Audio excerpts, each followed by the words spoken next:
afternoon, everyone, and thank you so much for joining this session on Listening First, Researching Equity, Diversity, and Inclusion in Your Community. I'm Mary McGowan, CEO of the Foundation for Sarcoidosis Research, and it is my honor today to be moderating this esteemed panel. We are thrilled to have the following panel members: Dionne Stalling, who is the founder and executive director at Rare and Black; Donna Appell, who is the founder and executive director of the Hermansky-Pudlak Syndrome Network; and Dr. Mohua Chaudhury, who's Post-Doctoral Policy Fellow at the Center for Policy Research, Indian Institute of Science in Bengaluru. Each speaker will introduce themselves and will give roughly 5 to 7 minute presentation on their experiences, and then we will follow up with discussion. I want to just quickly review the session's objectives today for evaluating the landscape of your patient community and opportunities for inclusion in outreach, identify gaps in diagnoses, care, and research for patients in your disease state or community, navigating diverse needs within your community and getting buy-in from patients and partners, and building inclusive outreach plans and developing organizational capacity in equity, diversity, and inclusion. So in terms of introductions, again, I'm the new CEO of the Foundation for Sarcoidosis Research. I've been on board just under a year now. Prior to that, I was CEO of Women Heart, the National Coalition for Women with Heart Disease. And I also spent 18 years with the American Academy of Pediatrics, speaking up for our nation's children.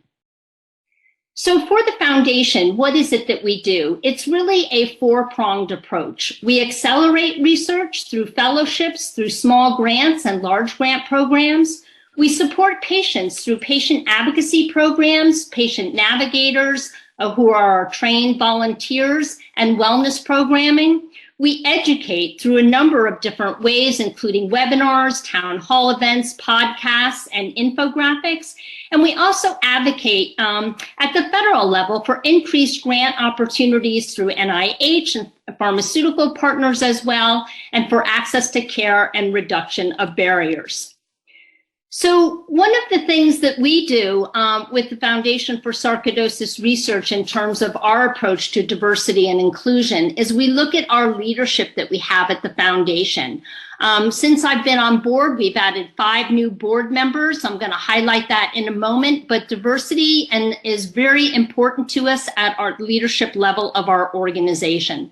The other thing that we look at very closely and that we pay attention to is listening and our partnerships. Who are we working with? So clinical and research experts, and listening to them on an ongoing basis about these topics. Our patient advisory committee that we have created to have the patient voice front and center in everything that we do. Our community and community-based organizations that we partner with, and our nonprofits and other coalitions that we are members of, pharmaceutical companies and foundations, and of course we have a number of sarcoidosis clinics worldwide and hospitals that we are partnering with, and we talk to them regularly about their approach to diversity and inclusion and how is it incorporated in everything that the Foundation for Sarcoidosis Research is doing. I'm going to talk in my presentation very briefly about 2 programs specifically that we did this year in this area. One was a diversity summit, and the other one is a national campaign that we just kicked off this month on African American women and sarcoidosis. But really, our approach to this is to integrate it into all of our programming. So our leadership, our chair of our board is Dr. Louise Perkins. As I mentioned, we added 5 new board members. Diversity is a really important thing for us. I'm just going to highlight a couple of the board members that we added. Dr. Cozier, an African-American woman who is Associate Professor of Epidemiology and Assistant Dean of Diversity, Equity, and Inclusion and Justice at the Boston University School of Public Health. Dr. Randy Hall, an African-American man who happens to be a sarcoidosis patient, expert in research and of rare diseases. And then also Michael Kaplan, who's with the CEO of the Melanoma Research Alliance, has been there for a number of years, looking at the diversity of the board in terms of backgrounds of these leaders and what they can offer to the organization as we all advance the mission of the Foundation for Sarcoidosis Research. So I mentioned that I'm going to talk about two programs. The first one is the Sarcoidosis in African American Women. We launched this campaign this year because really in looking at the science shows that sarcoidosis impacts African American women more so than other groups. They have more severe and chronic forms of sarcoidosis. They have higher rates of hospitalization. They have higher prevalence of depression and a higher mortality rate. And for this reason, we are focusing on reaching African American women about this important information about sarcoidosis, and also to reach clinicians, because it's just as important to educate and bring awareness to clinicians who may be diagnosing or treating African American women living with sarcoidosis. Also key to this successful campaign, we believe, is creating, the first thing was a clinical and research expert committee. You see the four members here: Dr. James out of South Carolina Medical University, Dr. Yvette Cozier out of Boston University, Dr. Divya Patel from University of Florida, and Dr. Obi from East Carolina University. Each of these experts bring a great deal to this committee in terms of African American women and sarcoidosis, whether they're living and practicing in rural communities, or they've been publishing papers on these issues for a number of years. They each bring a certain level of expertise and importance to this committee. These will be our key spokespeople for our national events and for the media. We also have our sarcoidosis centers of excellence and clinics who are partnering with us on this important initiative, and we are so proud to be working with them. In addition, another important component we thought to build this successful national program was to create a patient advisory committee made up of 15 African American women who are living with sarcoidosis, and there's one care partner, which is also an important voice to have in this national campaign. It was an extremely competitive process. We had over 70 volunteer patients who wanted to be part of this committee, and we are continuing to engage them as there's plenty to do to move this issue forward at the national level. In addition to this, we're going to be working with a number of community and other organizations, including churches, community centers, sororities, and social media influencers, all to help spread the word and to spread the important educational information about this campaign, and also to encourage more African American women to enroll in clinical trials. We see this as step one of this ongoing campaign, and this will have multiple years of follow-up in terms of adding different components to this important campaign. But for this first year, these are the components of the campaign. We're creating an educational infographic, which will be launched at the end of October. We have a Twitter chat in October that is taking place to engage clinicians and patients, but primarily clinicians in this important Twitter chat. We'll be doing a national media campaign, expect to have a number of publications created for this, blogs, a social media campaign, and an educational webinar. The other program I wanted to highlight very quickly was our Diversity Summit. The goal was to identify barriers in place and to gain the patient perspective and create actions. So we had a patient panel, we had expert panel, and it was a very successful event that we did in collaboration with Stronger Than Sarcoidosis and others. We also, of course, as I mentioned previously, work with coalitions and nonprofits and pharmaceuticals and foundations. We look for nonprofits whose missions is consistent with our programs and our goals.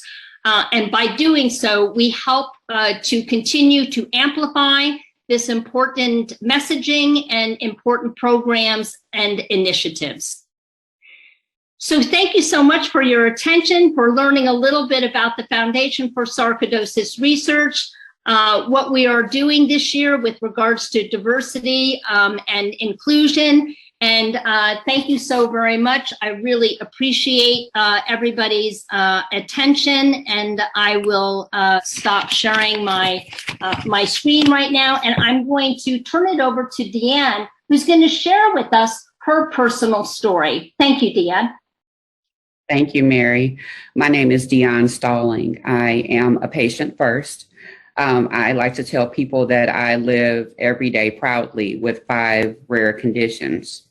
I like to say I was given these by birth, circumstance, and surgery. I live with primary immune deficiency, chronic inflammatory demyelinating polyneuropathy, depersonalization disorder, short bowel syndrome, and hidradenitis suppurativa. After probably all of my life, I've always had something different that was different about me and how I was being treated. And of course, we know, and as history has shown, that people, especially women and also Black women, are not listened to, paid attention to. We're told we're crazy. It must be something else. You're psychosomatic, things like that. And it took a hysterectomy that went awry for me to be thrown in my advocacy and the beginning of this journey for me. I hemorrhaged, and that wound that they opened me back up, that became infected. And it was infected from December of that surgery until June of the following year. I had been in the hospital a total of 104 times. I don't, like a lot of people with primary immune deficiency, I don't respond well to oral antibiotics. And so when I would go home, the same cycle would start over. I would be home for 2 days and get worse and have to go back to the hospital. And it was at that point that I learned more in detail of how the medical ecosystem was working. I lived at that time at less than 5 minutes away from a major hospital. It wasn't the hospital that did my surgery, but it was the closest when you would call the ambulance. I was told that I would have to go back to where my surgery was, which was not a problem. Went there.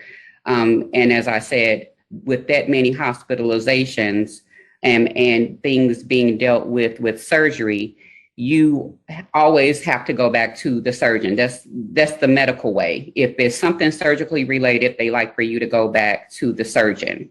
And so my surgeon said that there was nothing wrong, that it was just taking me longer to heal. What was happening was, it was taking me longer to heal, but there was actually something underlying that was wrong. And so what do you do when this is something that I don't recommend. Rare and Black is not responsible for this, and neither am I, but this is what happened to me. I was telling friends what was going on, and I have a few friends that are physicians. And one of my physicians told me to tell him, my surgeon, that I was, that I had seen another doctor, and they suggested that he do this. Well, I told him that, and instead of him saying, okay, I'll open you back up, he referred me to a gynecological oncologist. And when I went to see him, he said, I don't see, that's not my wheelhouse, but you do have a bile duct that is blocked, that you need to get fixed immediately. And so I didn't know what to do. And I cried because he said, if you don't get it done immediately, you're going to pass away. And so I went home. I got on the directory for my insurance. And I said, since I had been in 2 hospital systems and I had seen all of the OBGYNs probably within a 20 mile diameter at that time, that I needed to go to a hospital that where people that looked like me were not the majority. And that's where I started receiving my care. And it was at that hospital, which is it's a small hospital, it's not a teaching hospital, that I began to figure out what was wrong with me. And so after I got into the surgeon agreed to see me, he said, my job is to save lives. I don't care who did the surgery before then. And so that surgery took place, and I thought I was better. But when I came when I was in recovery, he came to see me and he said, your insides were so inflamed that I couldn't do the surgery. So we have to open you back up, and I want you to see an infectious disease doctor. When I saw that doctor, he said that we'll figure out what's wrong. And this is a myth that happens a lot in different ethnic, it could be any ethnicity, but within the Black community, there's this thing that, you know, if you have a boil, you put a raw egg white on it and let it burst. And so when I saw this infectious disease doctor, he gave me some medicine, but I started to develop a boil on my stomach. And he called me and said he wanted to see me because my blood work didn't look like it should have looked, and he wanted to see me. Well, I happened to tell him that I saw this knot on my stomach, and I lifted my shirt, and he was like, oh my God, I think you have staph. And so at that point, I was admitted into the hospital. It was right before my 40th birthday. I was admitted to the hospital, and I had not only staph, I had MRSA as well. And so that hospital stay was, he said, we're not going to let you go until we figure out what exactly is going on, because something that is not normal is going on. And so I spent a month, I think, and 4 days, if I'm not mistaken. I usually keep track of that, but I spent that amount of time. And at the end, on the day that Michael Jackson died, they decided that they were going to give me food. And then they took the food back because I was on nothing by mouth. And I had surgery. And in that surgery, instead of just repairing the bile duct, I had to have a tube, an ovary, bowel resection, my spleen removed, and a number of other things. But that also put me in a hospital system that could address the other things that were going on as well. And so when we talk about listen first, the listening part is for the patient as well as the doctor. And what was happening, what seemed to have happened was I got some doctors that finally listened to me because I carried my medical records with me. When I got into the hospital, I gave him a copy of the surgical report. And so after that surgery, my stomach would not close, where people would normally get their stitches taken out, or they use cement to close up sometimes abdomens. My wound would not close. And so my infectious disease doctor was like, after this happened and these wounds stayed open for years. And by the time that my infectious disease doctor had exhausted all of his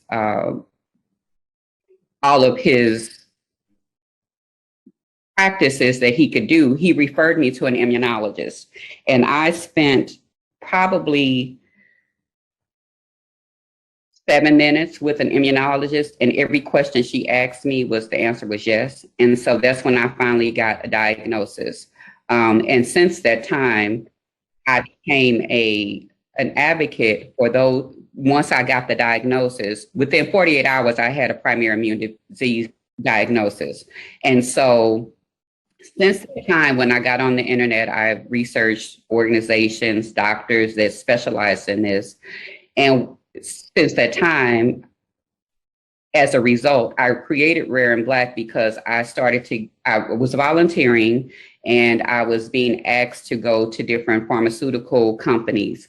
And what I learned, or what I saw, was there was no representation. And as much as I was doing research, I didn't see enough Black people being in proper diagnosed, proper studies, and proper research. And so when I was looking for information, I couldn't find any. And so that's why I created Rare and Black.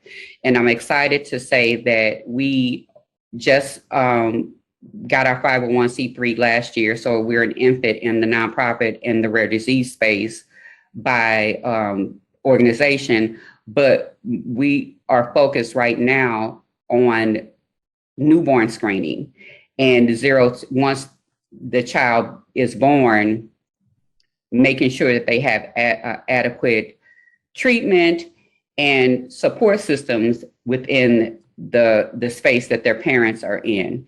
And so I've just joined the Washington University Patient Engagement and Advisory Board to be able to lend a voice to the studies that they're doing right now to narrow the gap on health disparities and treatment for Black people. And so with that, hopefully with organizations like we have with the women on the panel here, with them being diligent and steadfast in their willingness to be able to listen and to act. It's not just enough to have a Black or a brown person on your board, but to actively get on the ground and do something in the mind of grassroots to be able to dispel some disparities in the healthcare community. And so with that, I'd like to introduce Donna next. Thank you, Dionne. That was quite a story. My God, you've gone through so much. So I'd like to just say that there is a tremendous amount to learn in this whole issue. And I really believe that I'm just on the beginning of the journey, even though I've kind of been at it for 20 years. So our daughter, it started with my daughter was born with albinism. My husband is from Malta, so he's Mediterranean looking, and my hair color comes out of a bottle, but Ashley was born and we discovered that she had albinism and legal blindness, and we were pretty sad about that. Really disappointed that she wasn't going to be able to see very well. But by the time she was, a year old and started to try to walk, we noticed all these bruises on her shin. So we, brought it to the pediatrician a couple of times. I got silly responses from him saying that, her skin is fair, so you see bruises more. And that's kind of ridiculous because no matter what color your skin is, you have a bruise or you don't have a bruise. So I really investigated that a lot and started to read about albinism and saw this one little sentence about a platelet defect. And that kind of gave me the push to call the author of a little pamphlet I was reading.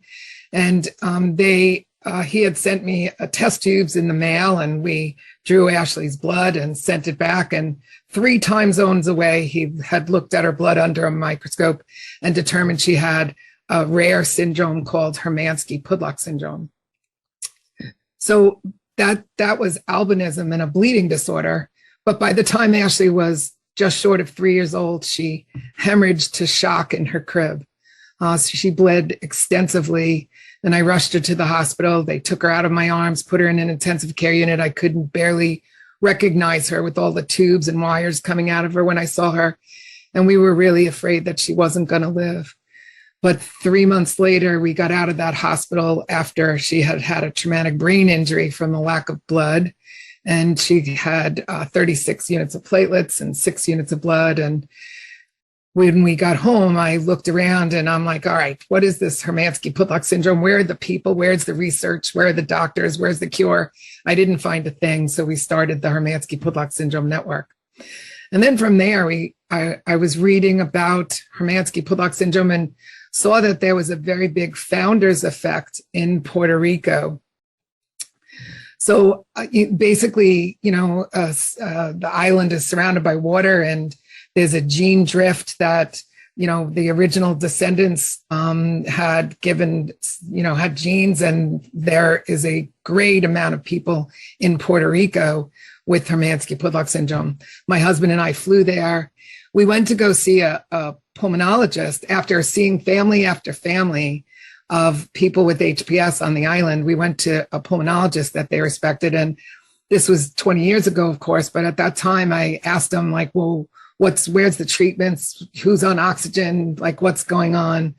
Because we had discovered that in Hermansky-Pudlak syndrome, people succumb to pulmonary fibrosis. So that's the scarring of lungs, and they basically suffocate. And on the island, they were dying. So this doctor told us that there's no reason to treat them because they're going to die anyway. And I was horrified. I almost fell off my chair. He's not only talking about people in Puerto Rico, but he's also talking about my daughter. So I wanted so much for everybody to know how much I wanted to help. And like, we had to do something. We had to fix this. But that was my entrance into like listening first. And I was in a area that I wasn't familiar with. I couldn't remember my high school Spanish. And I really wanted to understand the culture, the language. So I started to look at the atrocities, the medical atrocities that happened on the island, and I studied it. I mean, there was doctors that infected people in Puerto Rico with cancer cells, and our birth control pills were trialed on the island. So it became very clear to me that there was a reason why, they might hesitate with research and clinical trials, and gathering as a group and just learning their history really affected me deeply. So I remember one day, like, giving a talk and a lecture, trying to educate people on the island with interpreters and discussing Hermansky-Pudlak syndrome with families. And I ended up just crying, and tears started rolling down my face because my daughter has the same gene as them. And I really discovered that tears are understood in every language. And you don't need an interpreter for being in love with your children and trying to make a difference. So that's kind of started us really, getting a foothold as a group. And in very small ways, the HPS network has a culture of trying to make a difference, there, as well as the diaspora. And because there's a lot of people of Puerto Rican descent all over. So Spanish is definitely as equal as English in pretty much everything we do. I do hired boots on the ground. So we have a paid staff person in Puerto Rico working with board members that are in Puerto Rico. My board of directors is 50% Spanish. I have to say it gets to be funny sometimes because occasionally they'll slip into Spanish only and start like getting all excited and talking about something all in Spanish. And I don't understand what they're saying. And I have to remind them that please go back to English. We have our Spanish support calls for our parents and adults. We try to scholarship families to all of the conferences, whether they're in New York or in Puerto Rico. We have spontaneous interpreters rather than just people translating for us. We're like a little bit of the UN, and we try to have spontaneous interpreters going on. We're also very conscious of posting things that are important to Puerto Rico and people of Hispanic descent. So Spanish Heritage Month, for instance, and Three Kings Day is really important. We also determined that going door to door, which is what we did for about a decade, door to door to the families there, wasn't making as much of a headway because it's a very traditional society. So they believe that what their doctors are saying. And so we started to then educate top down too. Well, we wanted to really involve the physicians in the whole, in educating about HPS. So a couple of our initiatives are really big. There is no transplant center. These people succumb in their 30s and 40s of lung disease, and they need a lung transplant, and there is none on the island. So we are the transplantation information and peer support group, and we cut out the Underground Railroad to get people relocated to transplant centers. And then we have an individual research plans we actually contact each family, each member, and find out whether they would be involved in research, what would their barriers be. And we do a pre and post test on clinical trials like vernacular. What is a placebo? This is all another foreign language. What is a placebo? What is a double-blind study? So we really work very hard at educating that, and we have a big program for that. We certainly have Puerto Rico education days, and we work on the island with our conferences as well. Our biggest claim to fame in my last moment here is I'm so excited that last Saturday was yet again another HPS clinic. We have a multidisciplinary clinic in Puerto Rico. We have doctors from San Juan. We have a center at Mayagüez. Medical Center gives us space, and we are able to have a clinic, multidisciplinary clinic. People go there and they see specialists of 8 different categories: dermatology, hematology, gastroenterology, pulmonology, etc. So it's just the beginning of our journey, but it's certainly, there's so much to learn about trying to go into diverse, being all inclusive, being just all inclusive. But thank you for this opportunity, for listening. Thank you. And I'm sorry, I would love to introduce Dr. Chaudhury. Would really like to hear about your research. Yeah. Thank you, Donna. It was amazing listening to your story and listening to your experiences that you have gone through. It was touching, at the same time very inspiring. All of your experiences and story from Mary, Dionne, and Donna. So thank you for giving me this opportunity to participate in this summit. And so I'm Mohua Chakraborty Chaudhury, and I'm a health policy researcher, and my research interest is in rare diseases, specifically in India. And as a member, as a fellow of Department of Science and Technology, Government of India, I'm also a policy fellow and am involved in the upcoming science and technology policy formulation of the country.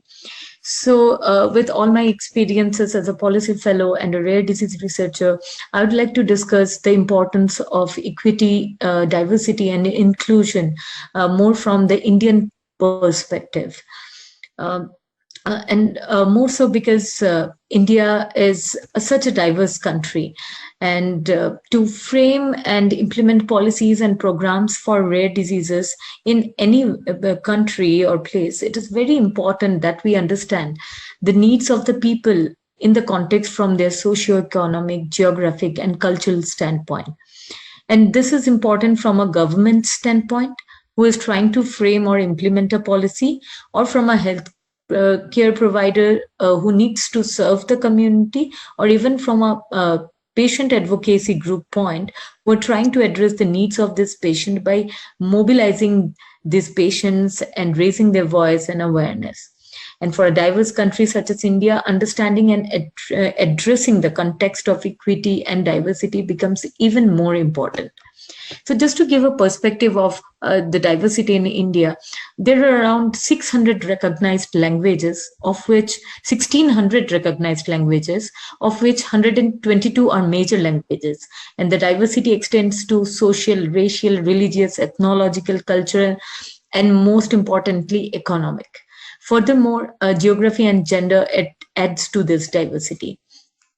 Coming to rare diseases, all these factors are compounded by lack of awareness both among patients and healthcare providers, and lack of diagnostic and treatment options.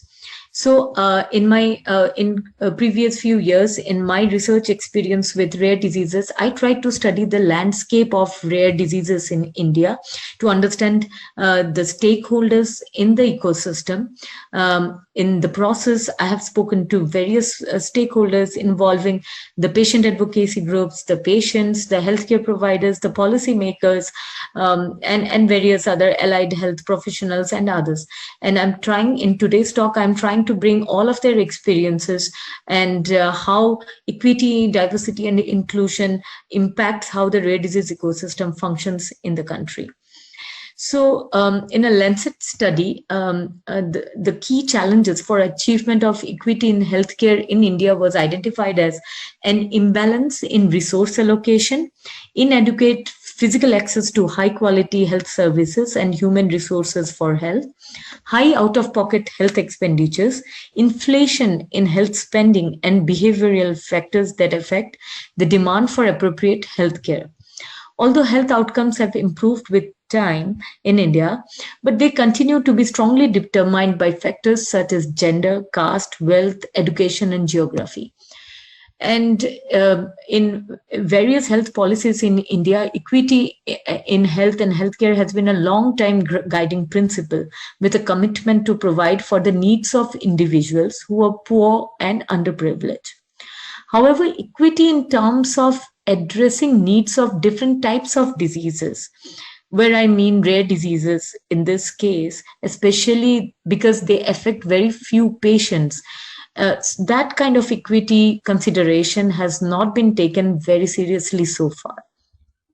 So from my all of the studies that I have done, it seems that the importance of considering the equity that exists within the rare disease community and the equity factor that rare disease patients face versus the more popular disease, or rather diseases that affect more number of people, is very important. So I'll just try to highlight some of the factors that are very important due to the diversity and needs to be addressed through equity and inclusion. So the first would be access to healthcare. Health system in India differs widely between different states and regions and between cities and remote areas. Some of the metros like Bangalore, Delhi, Hyderabad have world-class facilities. However, most smaller towns compete for even basic amenities. Access also differs between different economic class in urban areas. Since we don't have indicators for rare diseases in India because they are very poorly researched, I'll just take up an example of a more common process, which is immunization, and which is quite strong in India. And the study found that about 77% of children from higher income class received an immunization, while only 59% of children in poor families have received full immunization. Also, while child immunization is almost complete in urban households, only 88% of children are vaccinated in rural areas. And that gives us a very clear contrast of how a healthcare system that is already there, a healthcare facility that is being provided, but the access differs depending on where the patients are coming from. So patients' experience in rare diseases vary so much depending on where they are from. And this is even very significant in rare diseases because rare diseases needs constant hospitalization, multidisciplinary treatment, often multiple surgeries, and which are often expensive. I'm not talking about the high expenses drug, which are difficult to access even for the affluent class. So in absence of healthcare coverage, the access to healthcare for rare disease patients in India becomes starkly different depending on where they are coming from.